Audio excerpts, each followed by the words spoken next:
வணக்கம். உங்களுக்காக செல்வராஜ். இந்த பதிவு ஒரு பயிற்சி நோக்கத்துக்காக மட்டும் கொடுக்கப்படுது. அதனால தயவுசெய்து பயிற்சிக்கு மட்டும் பயன்படுத்துங்க. ரெக்கமெண்டா எடுத்துக்காதீங்க. வாங்க சேனலுக்குள்ள போலாம். இது நம்மளுடைய யூடியூப் சேனலுங்க. இதில வந்து டெலகிராம் லிங்க்கும் குடுத்துருக்கேன். டெலகிராம் லிங்க்ல டெய்லி மார்னிங் வந்து நிஃப்டியோட லைவ் அப்டேட்ஸ் குடுத்துட்டுருக்கேன். வாட்ச் பண்ணி பாருங்க. இதுவே உங்களுக்கு ட்ரேடிங் சப்போர்ட் பண்ணும். அதுக்கடுத்து புதுசா இருந்தீங்கன்னா, இந்த புதியவர்களுக்காக ஃபார் பிகினர்ஸ் இருக்குது பார்த்தீங்களா? இதில ஒரு 15 வீடியோ இருக்கு. ஒன் பை ஒன்னா ஸ்கிப் பண்ணாம பாருங்க.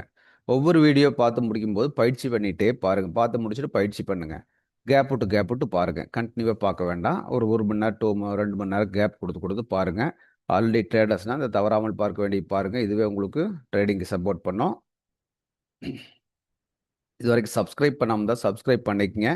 எனக்கு சேனலுக்கு சப்போர்ட் பண்ண மாரி இருக்கும். நீங்களும் ஃபாலோ பண்ண மாரி இருக்கும். பெல் ஐகான கிளிக் பண்ணி ஆல் குடுத்துட்டீங்கன்னா, இந்த அப்டேட்டட்ஸ் வீடியோ ஒவ்வொன்னும் உங்களுக்கு வரும். ஃபாலோ பண்ணிக்கங்க. எல்லாமே பயிற்சி மட்டும் தான் அதில கை கொடுக்கும் பார்த்துக்குங்க. வாங்க சேனலுக்குள்ள போலாம். இப்போ கோல்டு வந்து பார்த்தீங்கன்னா, டாலர்ல நம்ம ஆல்ரெடி நேத்தே பார்த்துருந்தோம். அது எப்படி வந்து கீழ இறங்கியிருக்குது அப்படின்னு பார்த்துருந்தோம். கீழ வந்து ஒவ்வொரு இடத்துல இப்படி இறங்கும்போது வந்து பார்த்தீங்கன்னா, அது அடுத்தடுத்த ஒரு ஸ்டேஜ குடுத்துட்டு குடுத்துட்டு வந்திருக்குது. பாருங்க, இங்க வந்து இப்படித்தான் நடந்திருக்கு. இப்ப வந்து பார்த்தீங்கன்னா, இதை பிரேக் பண்ணி, இதையும் பிரேக் பண்ணி மேல போயிருக்கு. இந்த இடத்துல வந்து ஒரு ரெசிஸ்டன்ஸ் எடுத்திருக்கு. ரெசிஸ்டன்ஸ எடுத்துட்டு கீழ மறுபடியும் ஒரு சப்போர்ட்டுக்கு வந்துட்டு, அப்புறமா மேல போயிருக்கு. இங்க பாருங்க, இங்கேயும் ரெசிஸ்டன்ஸு டச் பண்ணிட்டு கொஞ்சம் கீழ வந்திருக்கு.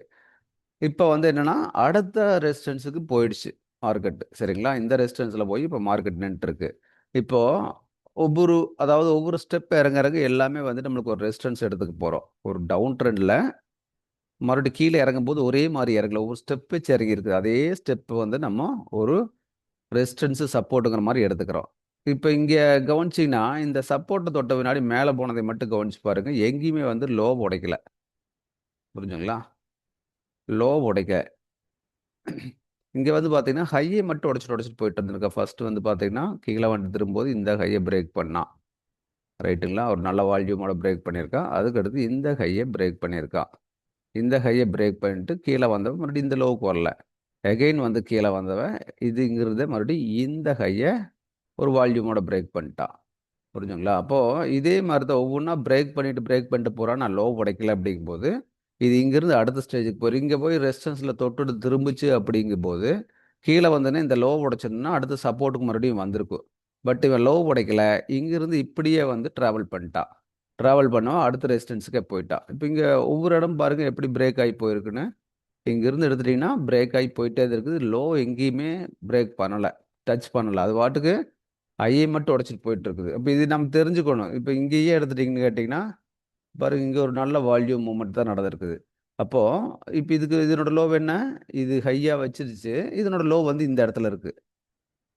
எகைன் கீழ வந்த மார்க்கெட் இந்த இடத்துலயே சப்போர்ட் எடுத்துட்டு மறுபடியும் மேல போகுது. ஹைய உடைச்சிட்டு லோ உடைக்காம போகுது. அப்ப இந்த மாரி போகும்போதே வந்து பார்த்தீங்கன்னா, அடுத்த ஸ்டெப் போயிடும்னு தெரிஞ்சுக்கணும் நம்ம.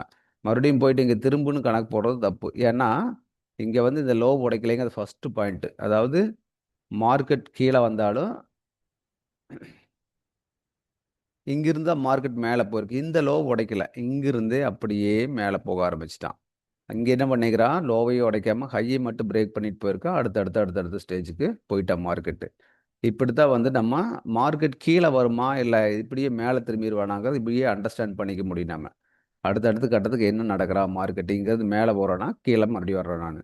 இப்ப மேல போயிட்டு இந்த ரெசிஸ்டன்ஸ்ல முட்டிட்டு, இங்கிருந்து ஒரு ரிவர்ஸ் குடுக்க ட்ரை பண்றான். ரிவர்ஸ் குடுத்து எது வரைக்கும் வரலாம்? இந்த சப்போர்ட் வரலாம்.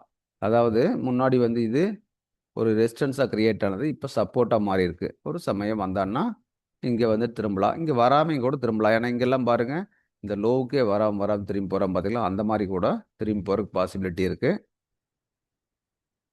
அதை வந்து ரன்னிங்ல பார்த்துக்கலாம். ரன்னிங்ல எப்ப முடிவு பண்ணுங்க? நேத்து நடந்தது, இன்னைக்கு நடந்ததெல்லாம் வச்சு ஒரு அனலைஸ் மட்டும் பண்ணிக்கலாம் ஒழிய, இந்த ட்ரேடிங்க்கு முடிவு பண்றது ரன்னிங்ல முடிவு பண்ணுங்க. இதே 50 மினிட்ஸ் போய் பார்த்தீங்கன்னாவே உங்களுக்கு இங்க தெரியும். இங்க பாருங்க என்ன நடந்திருக்குன்னு. 50 மினிட்ஸ்ல இருக்கோம். இங்க போயிட்டு இங்கிருந்து தூக்கியிருக்கான். இங்க போயிட்டு திரும்புனது கரெக்ட்டா பாருங்க. இங்க மேல வர்ற இடத்துல இங்க ஒரு சின்ன ஜர்க் குடுத்து போயிருக்கான். இந்த இடத்த தான் மறுபடியும் பாயிண்ட் பண்ணியிருக்கான். எல்லா இடத்துலையும் ஒரு சப்போர்ட் எடுத்து தான் போகிறாங்க. சப்போர்ட் ரெசிஸ்டன்ஸை பிக் பண்ணிட்டு தான் இருக்கா. கரெக்டாக இங்கே பாயிண்ட் எடுத்தவன் இங்கேருந்து அப்படியே ஸ்டெப் எப்படி ஏறிக்கிறான், வந்து ஒரு கீழே வந்து கீழே வந்து கீழே இப்படியே தான் மேலே போயிருக்கா. மார்க்கெட் எப்பவுமே வந்து இப்படி போகாது, இப்படி தான் போகும், ஸ்டெப் வச்சு தான் போகும். அப்போ அந்த ஒவ்வொரு ஸ்டெப்புமே வந்து நம்மளுக்கு ஒரு டர்னிங் பாயிண்ட்டு, இந்த இடத்துல வந்து மார்க்கெட் ரிவர்ஸ் ஆகும்னு நம்மளுக்கு தெரியணும். சரிங்களா? இது வந்து ப்ராக்டிஸ் பண்ண ஈஸியாக ஐடியா கிடைச்சிரும். இவ்வளோதான் பாருங்க. எல்லாமே வந்து நம்ம சொல்றது இண்டிகேட்டர் வேண்டியது இல்லைங்கிறோம். அப்போ இது ப்ராப்பராக படிச்சுக்குங்க. படிச்சிட்டிங்கன்னா போதுமானது, ட்ரேடிங்க்கு ஈஸியாக சப்போர்ட் பண்ணும். இதை தாண்டியெல்லாம் ஒன்றும் இல்லைங்க மார்க்கெட்டில். இதை ஃபாலோ பண்ணி பழகுங்க, எளிமையாக இருக்கும். ரைட், நம்ம அடுத்த ஒரு வீடியோவில் மறுபடியும் சந்திப்போம்.